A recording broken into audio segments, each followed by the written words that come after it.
రేపు కేటీఆర్ ఆధ్వర్యంలో బీఆర్ఎస్ బృందం లగచర్లకు చేరుకోనున్నారు. కలెక్టర్ పై దాడి కేసులో అరెస్ట్ అయిన వారి కుటుంబాలను బీఆర్ఎస్ బృందం పరామర్శించనుంది. త్వరలో ఎస్సీ ఎస్టీ కమిషన్ ఎన్హెచ్ఆర్సీని కలుస్తామంటూ కేటీఆర్ చెప్పారు. సీఎం పదవి శాశ్వతం కాదని రేవంత్ రెడ్డి గుర్తు చేసుకోవాలని కేటీఆర్ వ్యాఖ్యానించారు. మధ్యలో రైతులు ఒక్కసారి కాదు అన్ని పార్టీల దగ్గర పోయినారు. మా కాడికి కూడా వచ్చినారు, ఇక్కడనే నా దగ్గర కూడా వచ్చి నన్ను కూడా కలిశారు.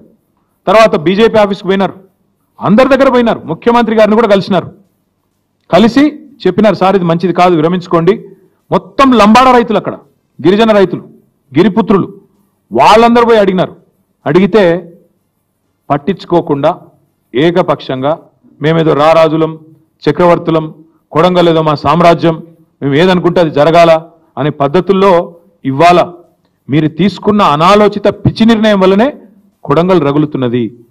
రోమ్ నగరం తగలబడుతుంటే నీరో చక్రవర్తి ఫిడేలు వాయించిండంట. ఈయన కథ కూడా అట్లే ఉంది. ఇవాళ కొడంగల్లో అగ్గి అంటుకుంటే కొడంగల్లో ఇవాళ 16 మంది రైతులు జైలుకు పోతే కొడంగల్ ఎమ్మెల్యే, ఎన్నో ఆశలతో ప్రజలు గెలిపించిన ఎమ్మెల్యే, ముఖ్యమంత్రి అయి మమ్మల్ని ఉద్ధరిస్తారనుకుని గెలిపించిన ఎమ్మెల్యే ఎక్కడున్నాడండి? నాకు అర్థం కాదు.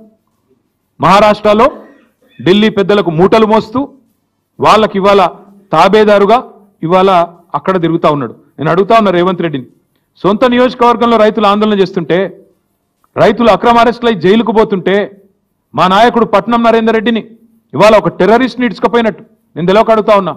కనీసం వాళ్ళ భార్యకు ఇన్ఫర్మేషన్ ఇచ్చిండ్రా? అరెస్ట్ వారెంట్ ఉందా? అసలు వాళ్ళు పోలీసులు మఫ్టీలో చెతకపోతారండి? ఆయన బందిపోట, తీవ్రవాద? అది అసలు అరెస్టా, కిడ్నాపా?